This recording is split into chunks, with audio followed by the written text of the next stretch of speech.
So ಈಗ ಬೆಂಗಳೂರು ಗ್ರಾಮಾಂತರ ಕ್ಷೇತ್ರದಲ್ಲಿ ಏನಾಗಿದೆ, ಎಷ್ಟು ಪರ್ಸೆಂಟೇಜ್ ವೋಟಿಂಗ್ ಆಗಿದೆ ಅನ್ನೋದು ಒಂದು ಕಡೆಗೆ ನೋಡ್ತಾ ಇದ್ವಿ. ಸೊ ರೋಚಕವಾದಂಥ ಹಣಾಹಣಿಗೆ ಘಟ್ಟ ತಲುಪಿದೆ ಬೆಂಗಳೂರು ಗ್ರಾಮಾಂತರ. ಹೈ ವೋಲ್ಟೇಜ್ ಕ್ಷೇತ್ರದಲ್ಲಿ ಮತದಾನದ ಪ್ರಮಾಣ ಹೆಚ್ಚಾಗ್ತಾ ಇದೆ. ಕಳೆದ ಬಾರಿಗಿಂತ ಹೆಚ್ಚು ಮತದಾನ ಸಾಧ್ಯತೆ ಇದೆ. ಕಾರಣ ಈಗಾಗಲೇ 61% ಆಗೋಗಿದೆ. ಕಳೆದ ಬಾರಿ 64ರಷ್ಟು ಮತದಾನವಾಗಿತ್ತು. 64 ಅಂದರೆ 65, ಆಲ್ಮೋಸ್ಟ್ ಆಲ್ 64.98 ಅಂತಂದರೆ ಆಲ್ಮೋಸ್ಟ್ ಆಲ್. ಸೊ ಈ 5 ಗಂಟೆ ಹೊತ್ತಿಗೆ 61.7% ಆಗೋಗಿದೆ ಈಗ ಮತದಾನ.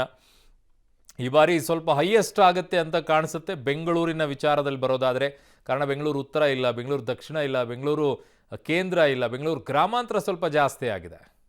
ನನ್ನ ಇಬ್ಬರು ಸಹೋದ್ಯೋಗಿಗಳು ನನ್ನ ಸಂಪರ್ಕಕ್ಕೆ ಸಿಗ್ತಾ ಇದ್ದಾರೆ. ಒಂದು ಕೋಲಾರದಿಂದ ರವಿ, ಇನ್ನೊಂದು ಕಡೆಗೆ ಹಾಸನದಿಂದ ಶಶಿಧರ್. ಇಬ್ಬರಿಗೂ ಕೂಡ ವೆಲ್ಕಮ್.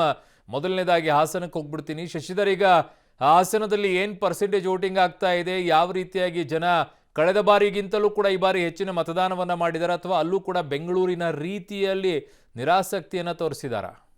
ಅರುಣ್, ಏನು ಹಾಸನದಲ್ಲಿ ಮತದಾನ ಮಾಡಲು ಜನರು ತೀವ್ರ ಉತ್ಸಾಹವನ್ನು ತೋರ್ತಾ ಇರೋದು ಕಂಡು ಬರ್ತಾ ಇದೆ. ಸಂಜೆ 5 ಗಂಟೆ ವೇಳೆಗೆ 72.03% ಮತದಾನವಾಗಿದೆ. ಇದು ಹಿಂದೆಂದಿಗಿಂತಲೂ ಜಾಸ್ತಿ ಮತದಾನವಾಗುವ ಸಾಧ್ಯತೆ ಒಂದು ಸೂಚನೆಯನ್ನು ನೀಡುತ್ತಿದೆ.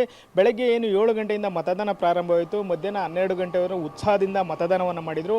ಅದಾದ ಬಳಿಕ ಬಿಸಿಲಿನ ತಾಪಕ್ಕೆ ಜನರು ಮತದಾನದ ಪ್ರಮಾಣವನ್ನು ಕಡಿಮೆ ಮಾಡಿದರು. ಇದೀಗ 4 ಗಂಟೆ ನಂತರ ಜನರು ಉತ್ಸಾಹದಿಂದ ಮತಗಟ್ಟೆಗಳಿಗೆ ತೆರಳಿ ಮತದಾನವನ್ನು ಮಾಡ್ತಿರ್ತಕ್ಕಂಥದ್ದು.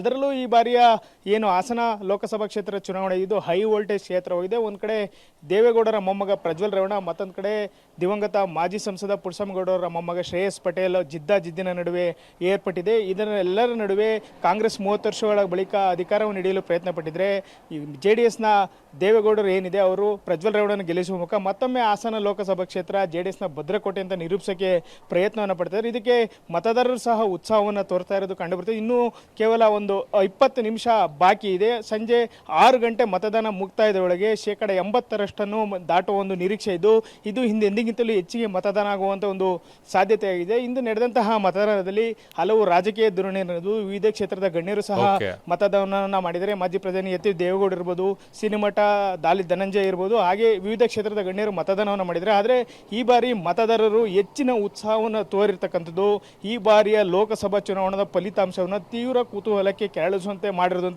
ನಿಜ ಅಂತಲೇ ಹೇಳ್ಬೋದು ಅರುಣ್. ಓಕೆ ಶಶಿಧರ್, ನಿಮ್ಮೆಲ್ಲ ಮಾಹಿತಿಗೆ ಧನ್ಯವಾದಗಳು. ಇನ್ನು ನನ್ನ ಸಹೋದ್ಯೋಗಿ ಕೋಲಾರದಿಂದ ರವಿ ಸಂಪರ್ಕದಲ್ಲಿದ್ದಾರೆ. ರವಿ, ಕೋಲಾರದಲ್ಲಿ ಯಾವ ರೀತಿಯಾದಂಥ ರೆಸ್ಪಾನ್ಸ್ ಸಿಕ್ಕಿದೆ? ಇವತ್ತು ಜನ ಹೇಗೆ ಬಂದು ಮತದಾನವನ್ನು ಮಾಡಿದ್ದಾರೆ? ಹೆಚ್ಚಿನ ರೀತಿಯಲ್ಲಿ ಕಳೆದ ಬಾರಿಗೆ ಕಂಪೇರ್ ಮಾಡಿದ್ರೆ ಈ ಬಾರಿ ಹೆಚ್ಚಿನ ಮತ ಆಗಿದೆಯಾ ಅಥವಾ ಕಡಿಮೆ ಆಗಿದೆಯಾ? ಖಂಡಿತ ಅರುಣ್, ಕಳೆದ ಬಾರಿಗೆ ಹೋಲಿಕೆ ಮಾಡಿದ್ರೆ ಈ ಬಾರಿ ಅತ್ಯಂತ ಉತ್ಸಾಹದಿಂದ ಮತದಾರರು ಮತದಾನವನ್ನು ಮಾಡಿರ್ತಕ್ಕಂಥದ್ದು. ಅದರಲ್ಲೂ ಕಳೆದ ಬಾರಿ 71% ಮಾತ್ರ ಮತದಾನ ಆಗಿತ್ತು. ಈ ಬಾರಿ 5 ಗಂಟೆಗೆ 71% ಆಗಿರ್ತಕ್ಕಂಥದ್ದು. ಇನ್ನು 5ರಿಂದ 10% ಮತದಾನ ಆಗುವ ಎಲ್ಲ ಸಾಧ್ಯತೆಗಳಿರ್ತಕ್ಕಂಥದ್ದು. ಅದರಲ್ಲೂ ವಿಶೇಷವಾಗಿ ಕೋಲಾರದ ಜನರು ಅತ್ಯಂತ ಉತ್ಸಾಹದಿಂದ ಬಿರುಬಿಸಿಲಿನಲ್ಲೂ ಮತದಾನ ಕೇಂದ್ರಗಳಿಗೆ ಬಂದು ಸರದಿ ಸಾಲಿನಲ್ಲಿ ನಿಂತು ಮತದಾನವನ್ನು ಮಾಡಿದ್ರು. ಈ ಬಾರಿ ಅತ್ಯಂತ ಉತ್ಸಾಹದಿಂದ ಮತದಾನ ಮಾಡಿರ್ತಕ್ಕಂಥದ್ದು ವಿಶೇಷ ಅಂತಲೇ ಹೇಳ್ಬೋದು. ಯಾಕಂದರೆ ಜಿಲ್ಲಾಡಳಿತ ಇರ್ಬೋದು, ಚುನಾವಣಾಧಿಕಾರಿಗಳಿರ್ಬೋದು, ಸ್ವೀಪ್ ಸಮಿತಿ ಇರ್ಬೋದು, ಸಾಕಷ್ಟು ಅರಿವನ್ನು ಮೂಡಿಸುವ ಮೂಲಕ, ಜಾಗೃತಿಯನ್ನು ಮೂಡಿಸುವ ಮೂಲಕ ಮತದಾನವನ್ನು ಹೆಚ್ಚು ಮಾಡೋದಕ್ಕೆ ಮುಂದಾಗಿದ್ದರು. ಅದರಂತೆ ಕೋಲಾರದಲ್ಲಿ ಅತ್ಯಂತ ಉತ್ಸಾಹದಿಂದ ಜನರು ಮತದಾನ ಮಾಡೋದಕ್ಕೆ ಮುಂದಾಗಿದ್ದರು. ಅದರಂತೆ ಬಹುತೇಕ ಮತಗಟ್ಟೆಗಳಲ್ಲಿ ಈಗಾಗಲೇ ನಾವು ನೋಡೋದಾದರೆ ನಾವಿವತ್ತು PC ಬಡಾವಣೆಯಲ್ಲಿದ್ದೇವೆ. ಇಲ್ಲಿ 1300 ವೋಟ್ ಇದೆ. ಈಗಾಗಲೇ 950ಕ್ಕೂ ಹೆಚ್ಚು ಮತಗಳು ಚಲಾವಣೆ ಆಗಿರ್ತಕ್ಕಂಥದ್ದು. ಈಗಾಗಲೇ ಖಾಲಿ ಆಗಿರ್ತಕ್ಕಂಥದ್ದು. ಇನ್ನೂ ಸಾಕಷ್ಟು ಜನರು ಬರಬೇಕಾಗಿರ್ತಕ್ಕಂಥ, ಅಂದರೆ 75ರಿಂದ 76% ಮತದಾನ ಆಗಿರ್ತಕ್ಕಂಥದ್ದು.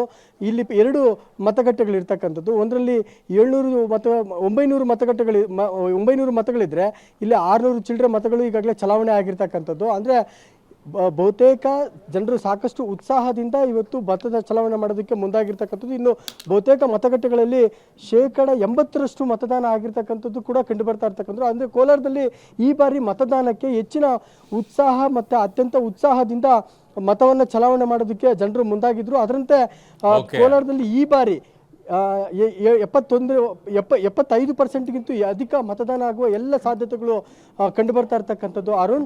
ಅಂದರೆ ಕಳೆದ ಬಾರಿಗೆ ಹೋಲಿಕೆ ಮಾಡಿದ್ರೆ ಈ ಬಾರಿ ಹೆಚ್ಚು ಮತದಾನ ಆಗಿರುವಂಥದ್ದು ಸದ್ಯಕ್ಕೆ ಕಂಡು ಬರ್ತಾ ಇರ್ತಕ್ಕಂಥದ್ದು ಅರುಣ್. ಓಕೆ ರವಿ, ನಿಮ್ಮೆಲ್ಲ ಮಾಹಿತಿಗೆ ಧನ್ಯವಾದಗಳು. ಇನ್ನು ಚಿಕ್ಕಬಳ್ಳಾಪುರಕ್ಕೆ ಹೋಗೋಣ. ನನ್ನ ಸಹೋದ್ಯೋಗಿ ಮಧುಕೃಷ್ಣ ಇದ್ದಾರೆ. ಮಧುಕೃಷ್ಣ, ತೀವ್ರ ಸೆಣಸಾಟದಲ್ಲಿರುವಂಥ ಕ್ಷೇತ್ರ ಅಂತಂದರೆ ಅದು ಚಿಕ್ಕಬಳ್ಳಾಪುರ. ಚಿಕ್ಕಬಳ್ಳಾಪುರದಲ್ಲಿ ಈಗ ಮತದಾನ ಬಿರುಸಿನಿಂದ ಆಗಿದೆ ಅನ್ನೋದು ಕೂಡ ಕಾಣಿಸಿಕೊಳ್ಳುತ್ತಾ ಇತ್ತು. ಹೇಗಿದೆ ಜನರ ಉತ್ಸಾಹ ಇವತ್ತು ಬಿಸಿಲಿನ ನಡುವೆಯೂ ಕೂಡ ಮತದಾನ ಮಾಡಿರುವಂಥ ರೀತಿ ಹೇಗಿತ್ತು ಅಂತ? ಖಂಡಿತ ಅರುಣ್ ಬೆಳಗ್ಗೆ ಚಿಕ್ಕಬಳ್ಳಾಪುರ ಲೋಕಸಭಾ ಕ್ಷೇತ್ರ ವ್ಯಾಪ್ತಿಯಲ್ಲಿ ಈ ಬಾರಿ ಕೂಡ ಈಗ ಸಂಜೆ 5 ಗಂಟೆ ವೇಳೆಗೆ ಸರಿಸುಮಾರು 70.97% ಮತಗಳ ಮತದಾನ ಆಗಿರುವಂಥದ್ದು.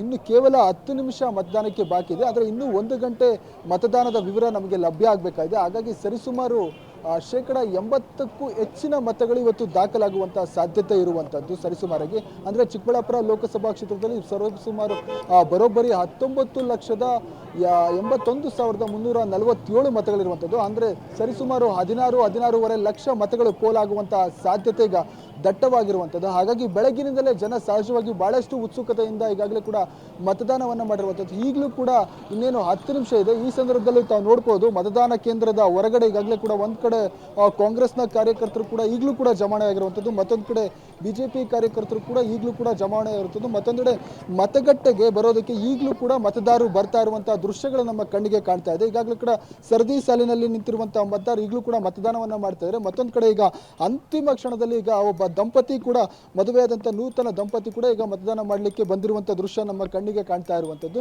ಅಂದರೆ ಓವರಾಲ್ ಆಗಿ ಚಿಕ್ಕಬಳ್ಳಾಪುರದಲ್ಲಿ ಇವತ್ತು ಚಿಕ್ಕಬಳ್ಳಾಪುರ ವಿಧಾನಸಭಾ ಕ್ಷೇತ್ರ ಮತ್ತು ನಾವು ಹೊಸಕೋಟೆ ವಿಧಾನಸಭಾ ಕ್ಷೇತ್ರದಲ್ಲಿ ಅತಿ ಹೆಚ್ಚಿನ ಮತದಾನ ಆಗಿರುವಂಥದ್ದು. ಮತ್ತೊಂದು ಕಡೆ ಬೇರೆ ಯಲಹಂಕದಲ್ಲಿ ಅತಿ ಹೆಚ್ಚು ಮತದಾರರಿರುವಂಥ ಕ್ಷೇತ್ರ, ಅಲ್ಲಿ 4.5 ಲಕ್ಷ ಮತದಾರರಿದ್ದಾರೆ. ಅಂತಹ ಕ್ಷೇತ್ರದಲ್ಲಿ ಅತ್ಯಂತ ಕಡಿಮೆ ಮತದಾನ ಆಗಿರುವಂಥದ್ದು. ಒಟ್ಟಾರೆಯಾಗಿ ಇವತ್ತು ಸದ್ಯದ 5 ಗಂಟೆವರೆಗೂ ಕೂಡ 70ಕ್ಕಿಂತ ಹೆಚ್ಚು ಮತದಾನ ಆಗಿದೆ. ಅದು ಸರಿಸುಮಾರು ಈ ಅಂತಿಮ ಹಂತಕ್ಕೆ ಬರೋದಾದರೆ ಅದು 80ರಷ್ಟು ಮತದಾನ ಆಗುವಂಥ ಸಾಧ್ಯತೆ ಇರುವಂಥದ್ದು. ಹಾಗಾಗಿ ಜನ ಬಹಳಷ್ಟು ಉತ್ಸುಕತೆಯಿಂದ ಮಾಡಿದರೆ, ಅಂದರೆ ಗ್ರಾಮೀಣ ಪ್ರದೇಶದ ಭಾಗದಲ್ಲಿ ಜನ ಸಹಜವಾಗಿ ಬಹಳ ಉತ್ಸುಕತೆಯಿಂದ ಮಾಡಿದರೆ, ಆದರೆ ಯಲಹಂಕ ನಗರ ಪ್ರದೇಶ ಆಗಿರುವಂಥದ್ದು ಅಲ್ಲಿ ಮತದಾನದ ಪ್ರಮಾಣ ಕಡಿಮೆ ಆಗಿರುವಂಥದ್ದು. ಅರುಣ್.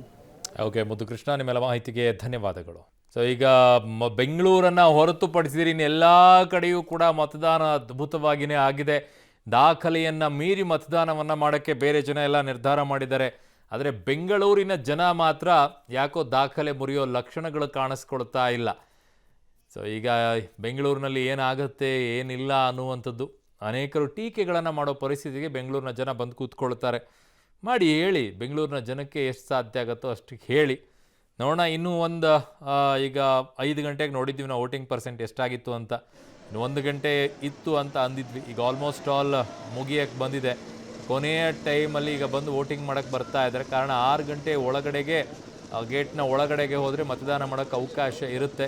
ಅದಾದ ನಂತರ ಅವಕಾಶ ಇರೋದಿಲ್ಲ. ಸೊ ಈಗ ಓಡಿ ಬಂದು ಕೊನೆಯ ಕ್ಷಣದಲ್ಲಿ ಬಂದು ಮತದಾನ ಮಾಡ್ತಾ ಇದ್ದಾರೆ. ಎಲ್ಲ ಹೋಗಿರ್ತಾರೆ, ಏನೋ ಇರುತ್ತೆ.